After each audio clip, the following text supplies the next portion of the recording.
Hello, hello, hello. This is Tina Shea Blanchett, your friendly digital engagement specialist, and this is WordPress Wednesday. Today, I'm glad to let you know that your prayers have been answered. I've had so many teachers contacting me wanting to know when can they change their website colors, when can they change their motto. Well, that day is today. Now you have access to theme options. So we're going to be talking about how you can get to those theme options and the things that you will have control over and how you can change them.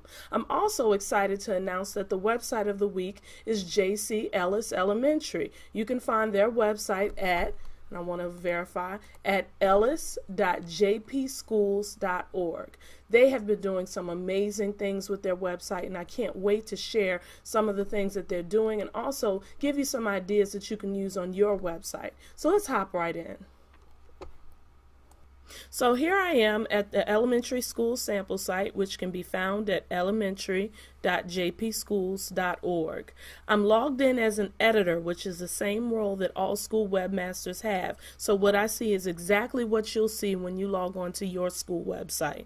It's important that you log in, and if you don't remember how to log in, all you have to do is scroll all the way to the bottom of the page and click on Website Login under Teachers, okay?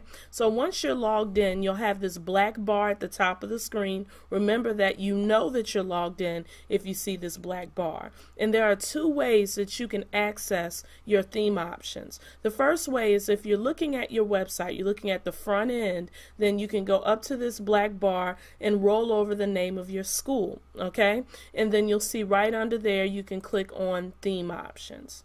Now, there's another way to get to your theme options as well. Let's say that you're logged in and you're looking at your dashboard.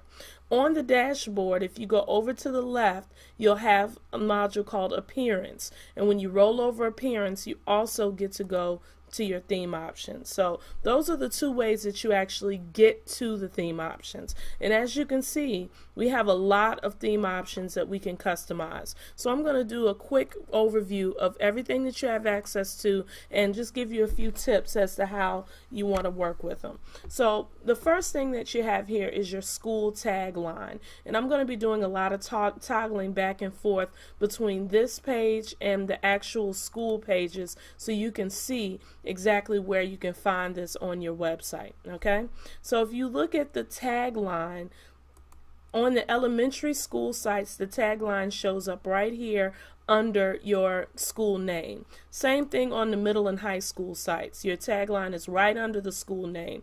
Now keep in mind that this header shows up on every single page of your site. So you want to make sure that that tagline is good and also that it's short because you don't want something that's going on multiple lines. So our recommendation is about 50 characters for that school tagline. And also everything that I'm telling you, all these little tips are actually in the form. So you don't have to remember it all. Just make sure that you read these little hints on the side as you're updating your school settings. Now I want you to ignore this little important thing because this is something that you don't have access to. So you just want to pay attention to the 50 characters. The school mission statement appears on elementary and middle and high school sites right under the slider, okay? So you can see that this is actually a little more space. So this is where you want to put a couple of sentences about your school.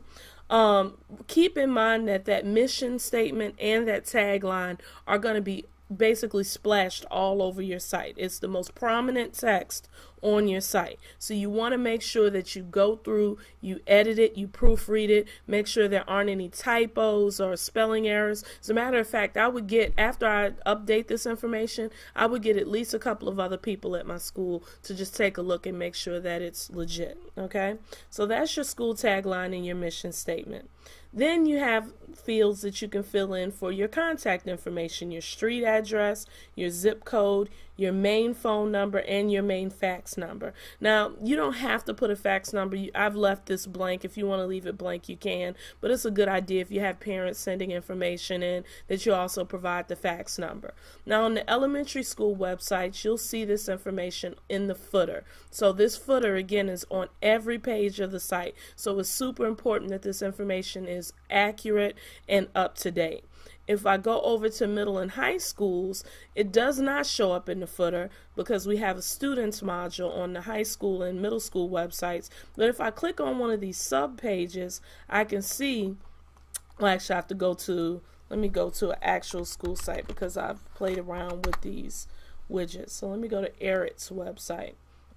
So if I go to Eric and I click on About Us, you can see that school location module showing up. So that's where you're going to see your address and phone number on middle and high school sites. And you can see that this is showing up on just about every sub page. So again, it's very important that this information is accurate and up to date so that your users know how to contact your school. Now, the next couple of fields for Facebook URL, Twitter URL, and Vimeo URL, this is for your school social media. So if your school has a Facebook account, then you want to put the link to that Facebook page right here, okay? Same thing for Twitter and Vimeo. Now, keep in mind that these links show up at the top of the page. You can see the little icons for Facebook, Twitter, and Vimeo. You do not, I repeat, do not have to put anything here. So don't feel like you have to create a Facebook or a Twitter or a Vimeo for your school if you don't want to. However, if you already have one or you plan on creating one, then this is where you're going to enter that link so that your users can access it, okay? If you leave these blank, then what's going to happen is it's just going to disappear. So if I go to John Eric, for example, you can see that they don't have links for their Facebook, Twitter, or Vimeo at the top of the page. That just means it hasn't been entered. So you don't have to feel obligated to fill in these blanks. The last part of the theme options is your logo and your school colors. Now with the logo, again, we have some very specific recommendations, and they're actually right here in the form. It says, please upload a good quality image. That means something that's clear, you know, not something that's pixelated or stretched out, and it should be 150 by 150 pixels to fit in the space. Keep in mind that if you upload a very large image, it will break your website, meaning that it will overlap, it will cause things to be in the wrong place. So you want to be extra careful that you either crop or downsize your image so that it fits within that 150 by 150 pixel space.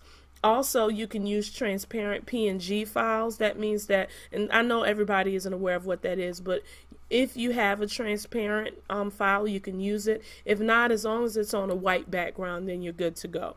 So that's your logo. You also get to choose your school colors. And if you click here on select color, you get this nice color picker that comes up. What I strongly suggest is once you get those colors down to exactly what you want, go ahead and note this code, because there will be other times where you can use this hex.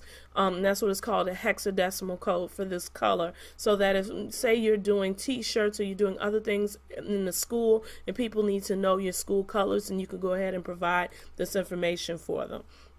Also keep in mind that when you go to the school websites, these colors are going to really have a strong impact on the look and feel of your website, particularly on middle and high school sites. Now if we look at John Eric's site, you can see their school colors are actually red, white, and blue, okay?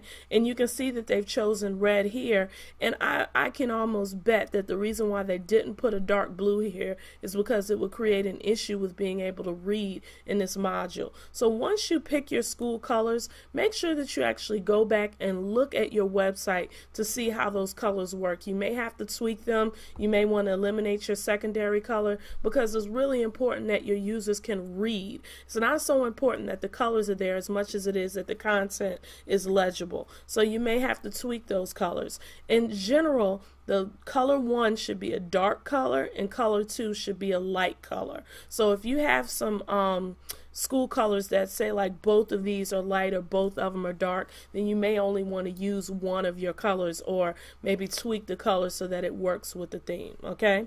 Last but certainly not least, after you've gotten all of these options exactly the way you want them, please make sure that you click on the Save Options button. This is the only way that your changes are going to show up on your website. And once you leave this page, if you forgot to click on Save Options, then you've lost all of your changes. So just make sure that you do the save options when you finish with all of your theme options.